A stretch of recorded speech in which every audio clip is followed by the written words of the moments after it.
নমস্কার, welcome to বাঙালির স্বর। এবার আর কোনো রাগঢাক নয়। আমেরিকান প্রশাসন সরাসরি প্রধানমন্ত্রী নরেন্দ্র মোদীকে আক্রমণ করলেন। ডোনাল্ড ট্রাম্পের প্রশাসনের যে ট্রেড অ্যাডভাইজার পিটার নাভারো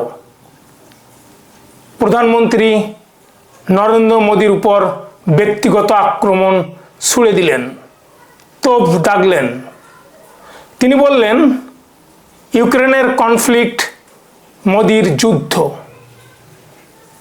তিনি যা বললেন সেটার অর্থ হলো এই যে মোদী এই যুদ্ধের জন্য দায়ী। It can get 25% off tomorrow if it stops buying Russian oil and helping to feed the war machine. Not sending that signal.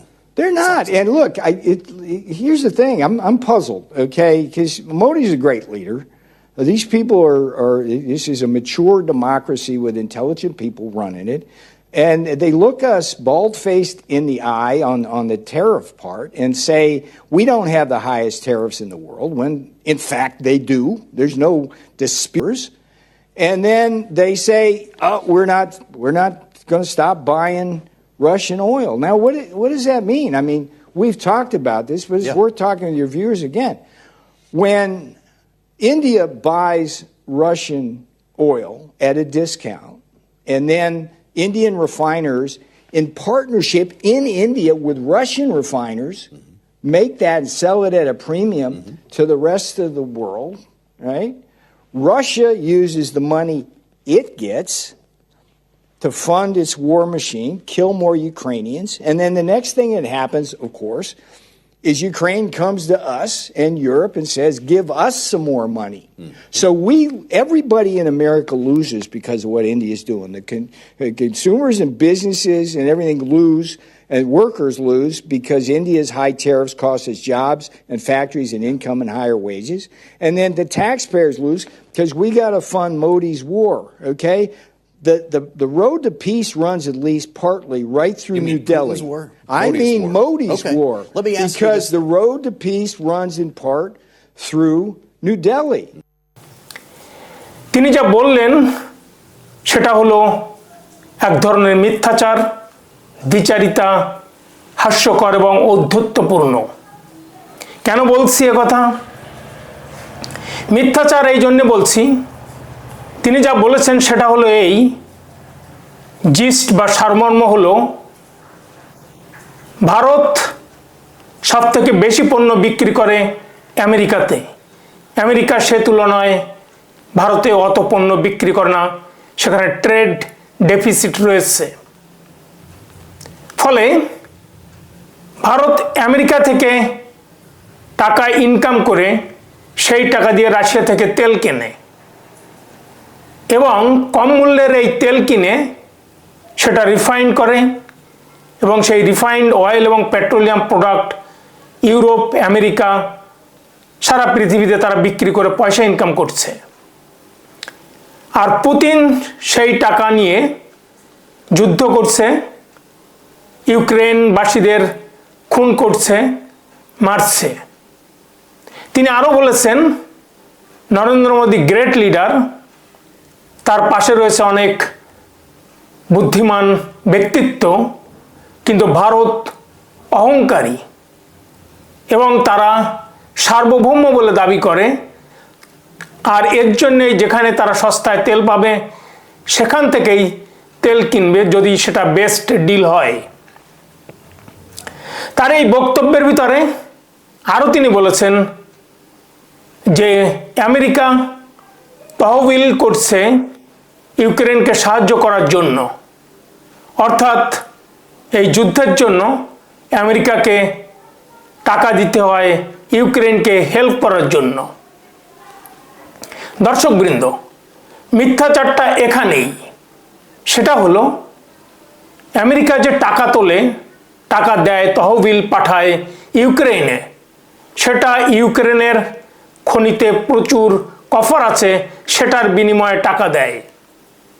এবং জেলেন্সকি এই টাকা দিয়ে, ডলার দিয়ে আবার আমেরিকার অস্ত্রগুলি কেনে। ফলে এখানে আমেরিকার লাভটা কোথায়? দিল টাকা, পেল কপার, বিক্রি করলো অস্ত্র। অর্থাৎ টাকা তার ঘরে এলো, অস্ত্র গেল, মাঝখান দিয়ে কপার নিয়ে নিল ইউক্রেন থেকে। তাহলে এই যে পিটার নাভারো বলছেন যে তহবিল দিতে হয়, কিসের বিনিময়ে তহবিল দেন? যে টাকা দেন সেটার বিনিময়ে কপার আসে, সেই টাকা আবার ঘরে তোলেন অস্ত্র বিক্রি করে। এরপরে আসে দ্বিচারিতার কথায়। 40% অয়েল কেনে ইন্ডিয়ার, যত অয়েল কেনে বিদেশ থেকে তার 40% অয়েল কেনে রাশিয়া থেকে। সব থেকে বেশি তেল কেনে চায়না, এবং সব থেকে এলএনজি গ্যাস বেশি কেনে ইউরোপ। কিন্তু চায়নার এগেনস্টে 30% ট্যাক্স এবং ইউরোপের এগেনস্টে 10 থেকে 15% ট্যাক্স, যদিও আবার 200% করেছে চীনের এগেনস্টে, যখন চীন বলেছে আমরা রেয়ার আর্থ মিনারেল পাঠাবো না। ফলে আমেরিকা 200% শুল্ক ধারণ করেছে, আরোপ করেছে, এবং সাথে প্লেনের যন্ত্রাংশ বিক্রি করবে না বলে দিয়েছে। কিন্তু এর আগে 30% শুল্ক ধার্য করেছিল চায়নার এগেনস্টে, ইউরোপের এগেনস্টে 10 থেকে 15%। এটা দ্বিচারিতা ছাড়া এটাকে কি বলা যাবে? এর আগে ঠিক 2022 এবং 23-এ এই আমেরিকায় প্রাইস ক্যাপ করে দিয়ে চায়না ইন্ডিয়াকে তেল কেনার জন্য এগিয়ে দিয়েছিল। তখন অসুবিধা হয়নি, কারণ বাজার স্টেবল রাখার জন্য চায়না, রাশিয়া কিংবা আরও ইন্ডিয়া কিংবা আরও অনেক দেশ রাশিয়া থেকে তেল কিনেছে শুধু বাজার স্টেবল হওয়ার জন্য। সেদিনকে আমেরিকান অ্যাম্বাসেডর এরিক গার্সেটি প্রশংসা করেছিল। ইভেন আজকে যে ট্রেড সেক্রেটারি স্কট বেসেন্ট, তিনিও প্রশংসা করেছিলেন, কারণ ইন্ডিয়া যে তেল কেনে রাশিয়া থেকে সেটাতে বাজার স্টেবল হয়, এবং ইউরোপে আমেরিকার যে তেল কেনে সেটা চড়া দামে কিনতে হয় না।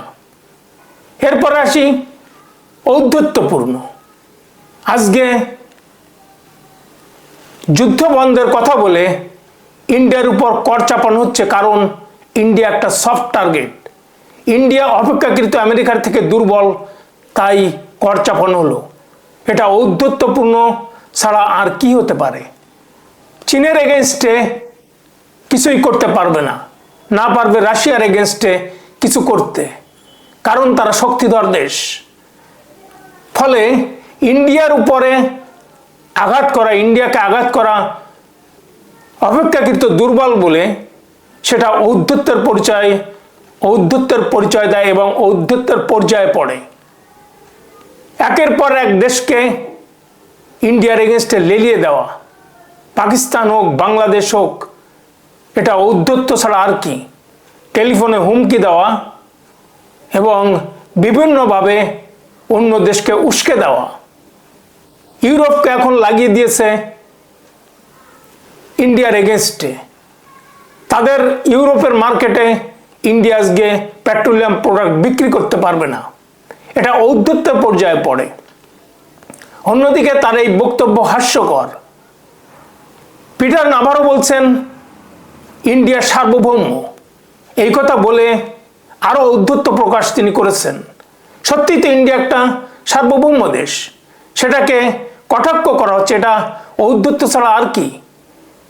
ইন্ডিয়া ব্যবসা করে সারা পৃথিবীতে, আমেরিকাতেই ইন্ডিয়া ব্যবসা করে।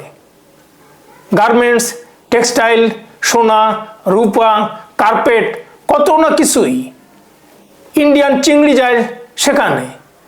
আজকে হঠাৎ করে সার্বভৌমত্বের কথা বলে ঠোকা মারছেন পিটার নাভারো। ইন্ডিয়া সার্বভৌম বলেই তো আপনাদের গায়ে লাগছে, আমেরিকার গায়ে লাগছে, কারণ America genetically modified food Indian মার্কেটে বিক্রি করতে পারছে না, ননভেজ মিল্ক বিক্রি করতে পারছে না, যার জন্যে গা জ্বালা ধরেছে, সার্বভৌমত্ব নিয়ে কথা তুলেছে। কারণ আমেরিকা মনে করে না যে ইন্ডিয়া একটা সার্বভৌম দেশ।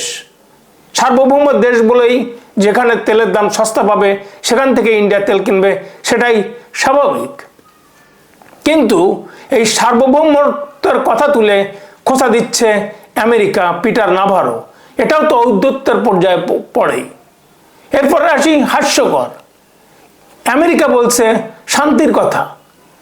শান্তি যদি চায় তাহলে চায়নাকে কেন বন্ধ করতে পারছে না তেল কেনা? ইউরোপকে কেন বন্ধ করতে পারছে না এলএনজি গ্যাস কেনা? রাশিয়াকে কেন বোমা মেরে উড়িয়ে দিতে পারছে না? কারণ সেখানে কোনো ক্ষমতা নেই। সব থেকে পৃথিবীর যুদ্ধবাজ দেশটি হলো আমেরিকা। কুয়েত, ইরাক, আফগানিস্তান কে দখল করে নাই?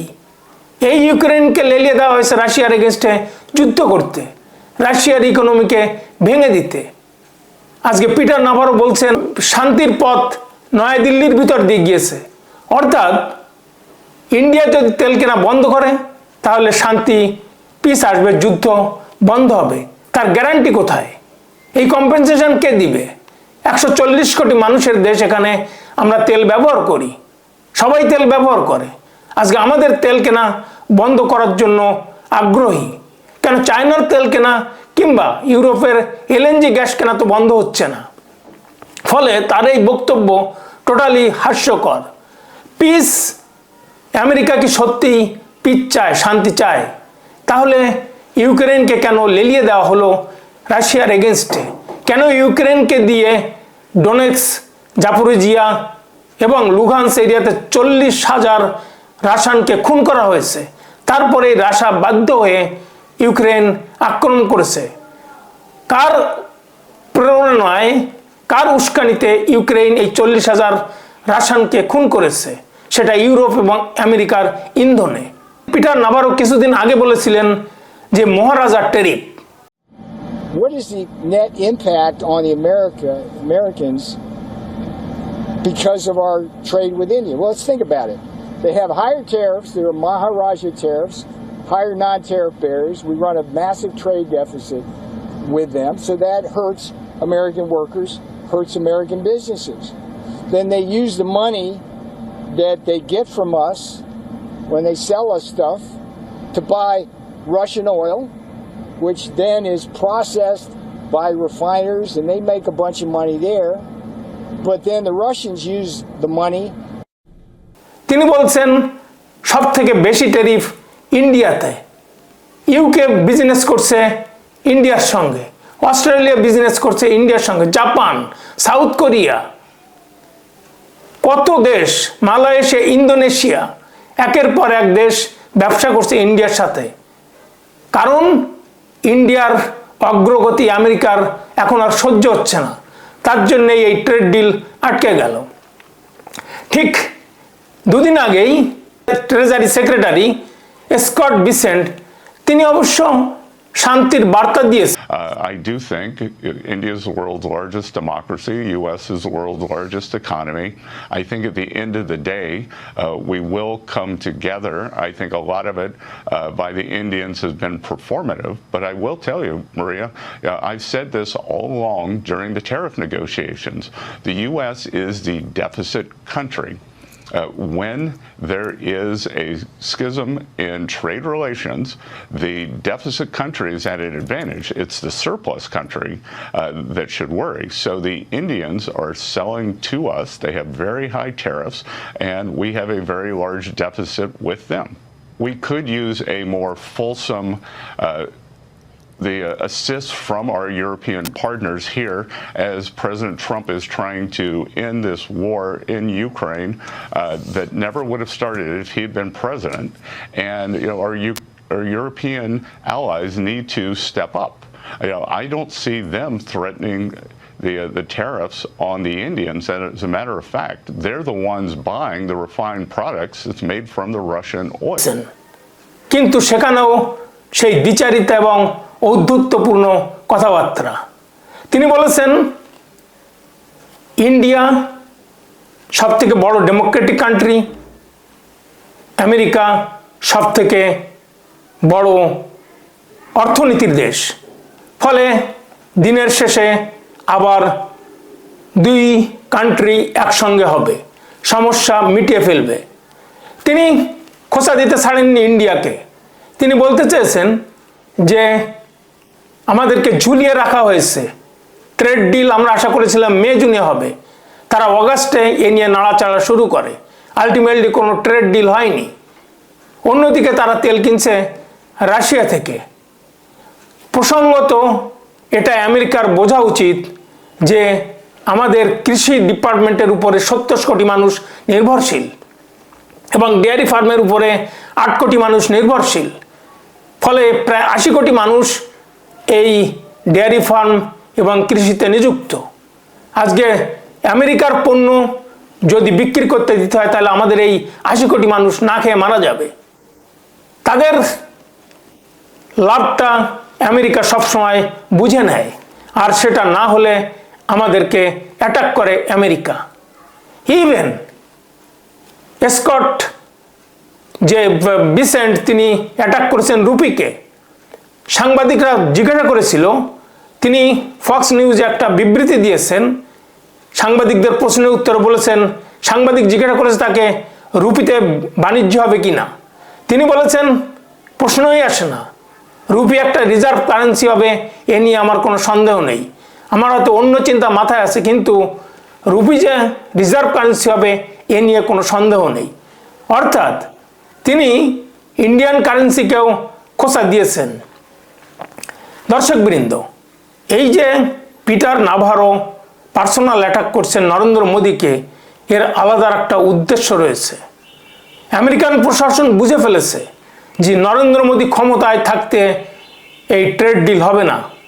American goods, particularly non veg milk এবং এই জেনেটিক্যালি মডিফাইড ফুড বিক্রি করতে দিবে না ইন্ডিয়ান মার্কেটে, এবং ফলে তাকে না সরালে, ক্ষমতা থেকে না সরলে এই ট্রেড ডিল হবে না এবং তেল কেনাও বন্ধ হবে না। কারণ ইন্ডিয়া বলে দিয়েছে আমরা যেখানে বেস্ট ডিল পাবো, সস্তায় তেল কিনতে পারবো, সেখান থেকেই তেল কিনবো। ফলে আমেরিকা বুঝে নিয়েছে মোদিকে সরাতে হবে, আর সেজন্যই এই পার্সোনাল অ্যাটাক শুরু হয়েছে। অর্থাৎ ইন্ডিয়াতে যারা বর্তমান সরকার যারা রয়েছে তাদের বিরুদ্ধে যারা সোচ্চার তাদেরকেই উস্কে দেওয়া হচ্ছে, তাদেরকেই পথে নামানোর পায়তারা করছে ট্রাম্প প্রশাসন।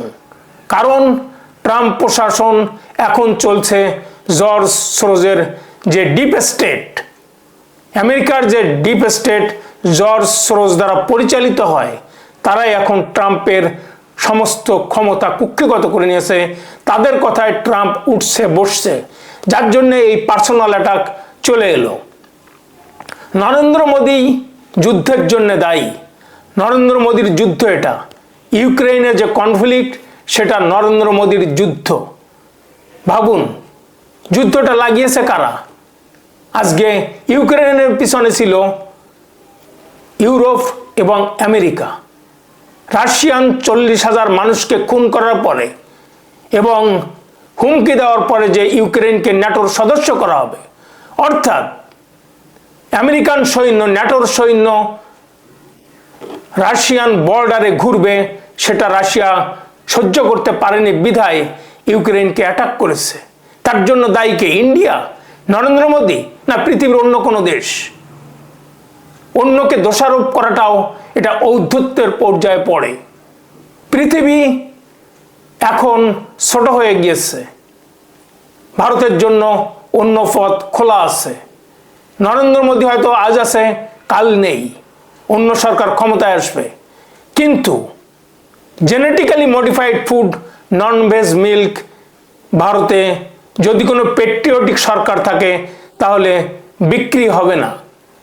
এই জন্য 25% ট্যারিফ আরোপ করার পরে নরেন্দ্র মোদী একটা কথা বলেছিলেন যে আমার যদি কোনো ব্যক্তিগত মূল্য চোকাতে হয় তাহলেও আমি রাজি, কিন্তু আমি দেশের স্বার্থকে জলাঞ্জলি দিব না, ননভেজ মিল্ক বিক্রি করতে দিব না, কৃষক, মাঝারি ক্ষুদ্র শিল্পকে মরে যেতে দিব না। আমি তাদের স্বার্থে যতদিন ক্ষমতায় আছি তাদের স্বার্থেই কাজ করে যাব। দর্শকবৃন্দ, আপনাদের যদি কোনো মতামত থাকে এই পিটার নাভারোর ব্যক্তিগত আক্রমণ করা নিয়ে, তাহলে আপনারা কমেন্ট বক্সে কমেন্ট করবেন। আর ভিডিওটি ভালো লাগলে বাঙালির স্বর চ্যানেলটি সাবস্ক্রাইব করে পাশে থাকা বেল আইকনটি প্রেস করুন। দেখতে থাকুন, শুনতে থাকুন বাঙালির স্বর, আপনার স্বর। ধন্যবাদ।